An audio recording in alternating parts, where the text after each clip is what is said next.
We're going to go ahead and get going. The mayor's on her way out, and I'll make some remarks first, and then we appreciate the fact that you're all here and it's this cold. Can folks hear me if we do a sound check? Okay, Sean Kershaw, I'm the Public Works Director for the City of St. Paul. The movie Apocalypse Now, to quote that, I love the smell of asphalt in the morning. We're here to talk about how St. Paul is getting ahead on pothole work in the city of St. Paul.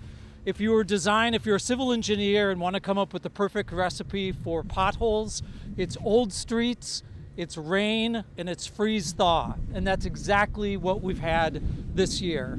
And to sort of misquote a childhood nursery rhyme, they talk about April showers bring May flowers. January rains will bring pothole pains.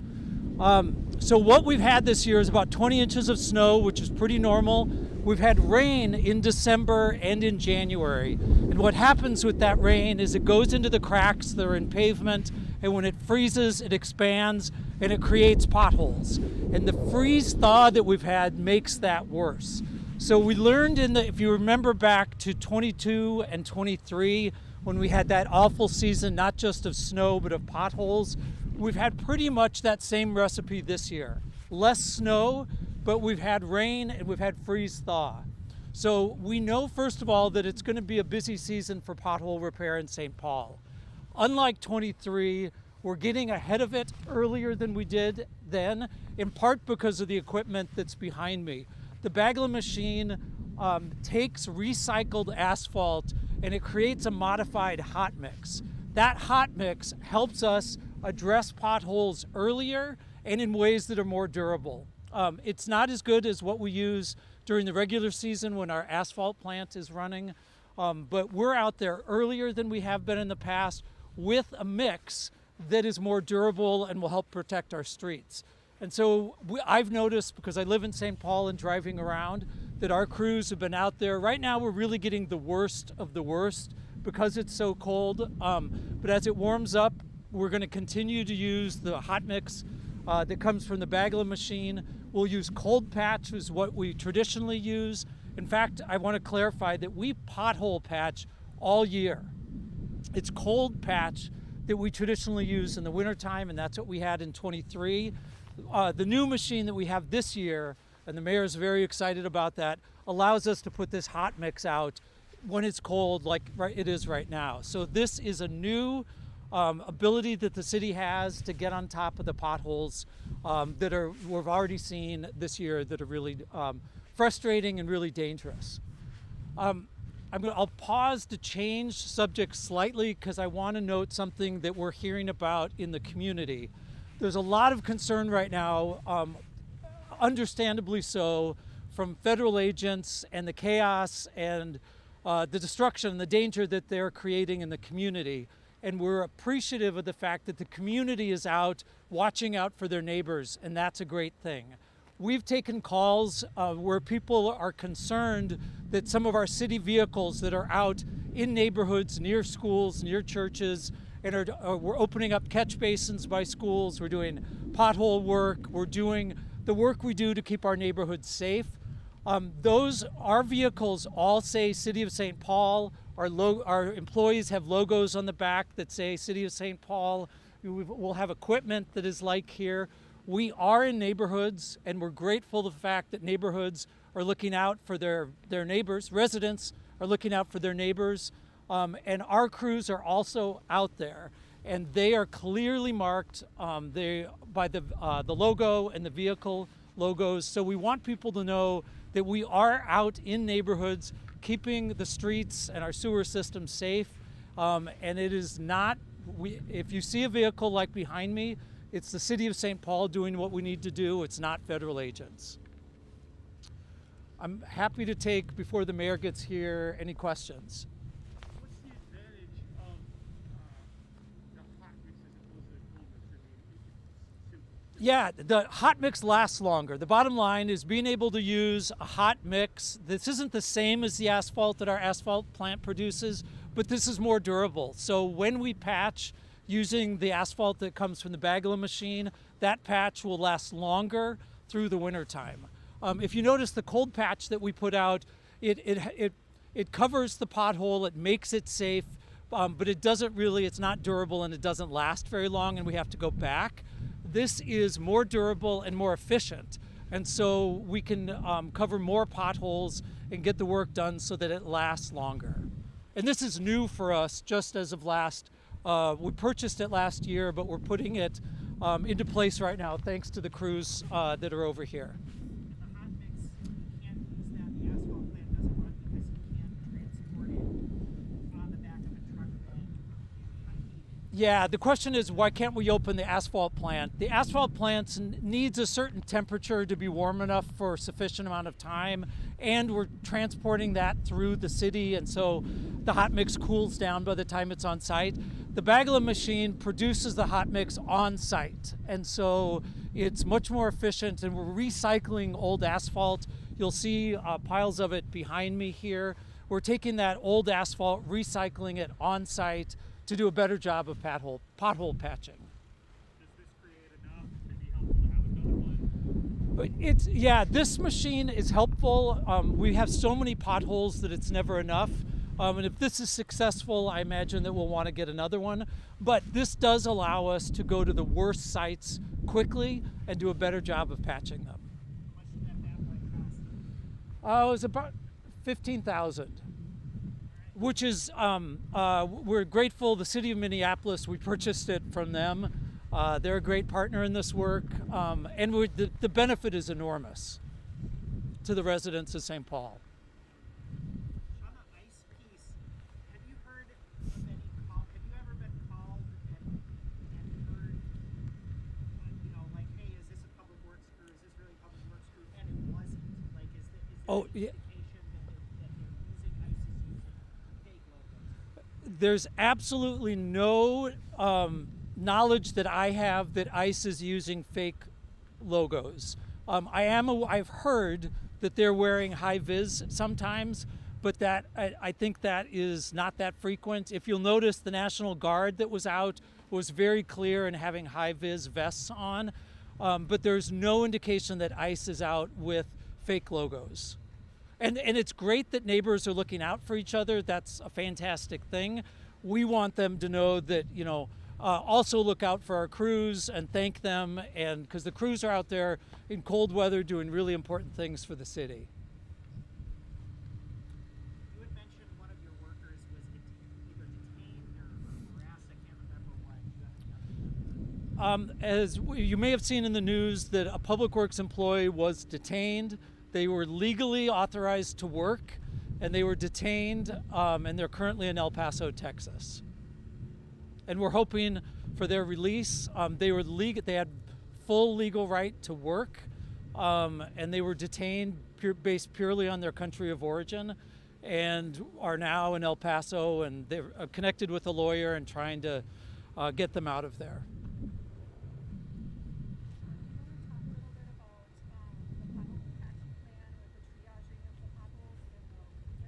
Yeah, okay.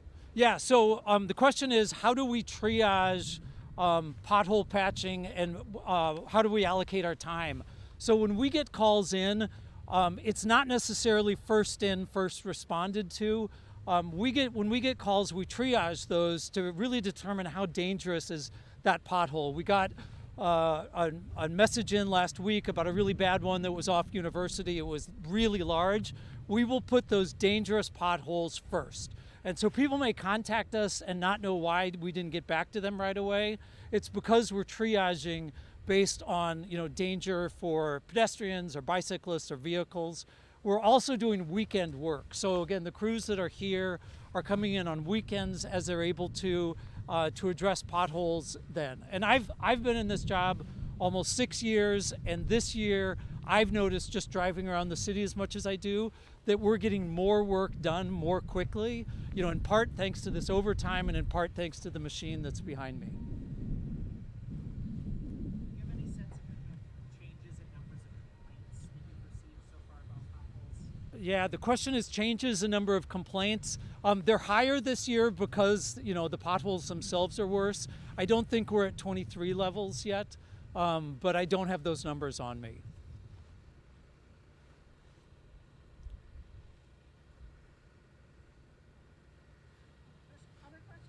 we're happy to show you. We can heat up. We can start up the machine, or Jericho, who's here, can explain to you how the machine works. It's really cool. And so it's freezing cold, but the machine is really cool. If you want, Jericho can do that. And here's the mayor right now. Any other questions? Yeah, we can leave it off until then. I've copyrighted that nursery rhyme, by the way. Nobody steal it. I haven't really.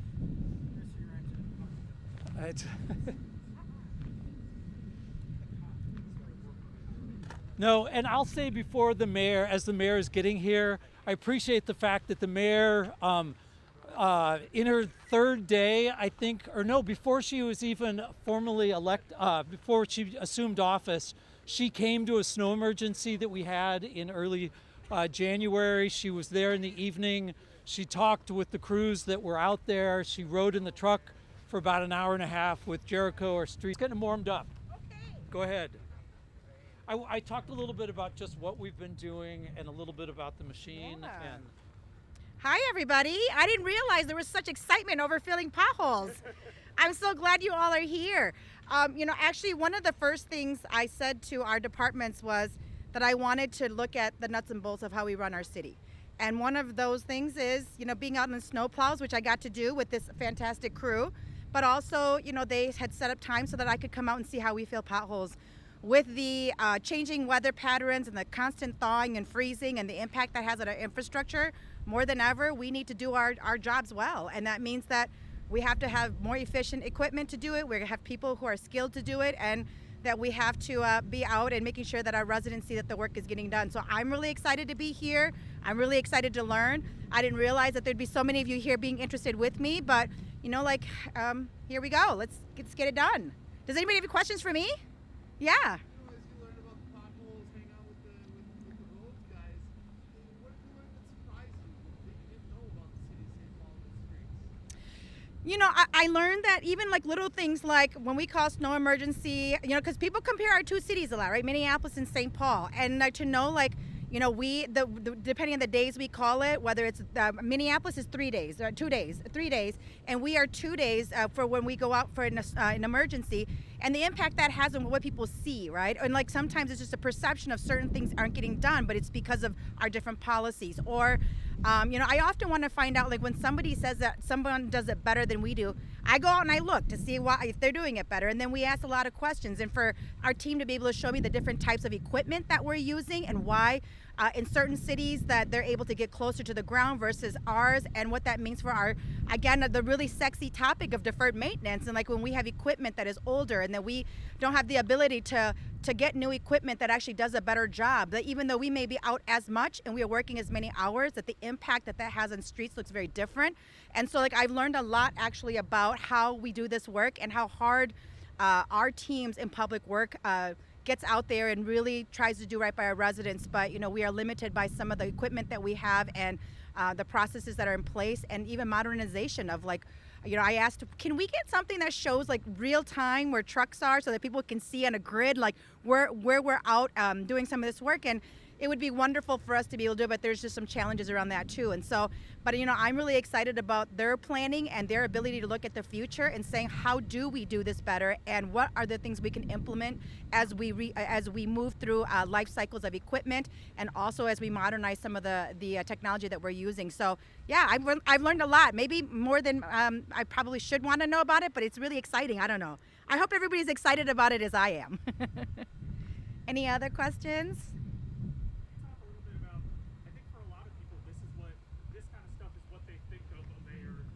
Yeah. Obviously, this kind of stuff has not been a lot of your first couple weeks as mayor. Can you just talk about that a little bit?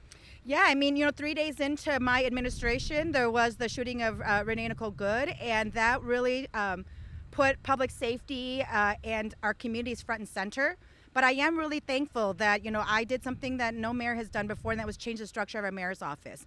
And while first Assistant Mayor Erica Schumacher and she heads our public safety work, that we were working with our law enforcement and addressing the crisis in front of us, and our city being occupied, that we had Assistant Mayor Nick Stumalang, who continues to oversee Public Works and DSI and PED and some of the other departments under his purview, that the work continues, right? Because I think it is really important for people to remember that we can do both, that we can address crises as they are happening, but we have the staff in place so that we continue to move forward on core city services so that our residents do not see that disruption. Anything else? Any more questions? Yeah. All right. So, All right. if there's no more questions right now for the mayor, we will have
you see it? How do you know?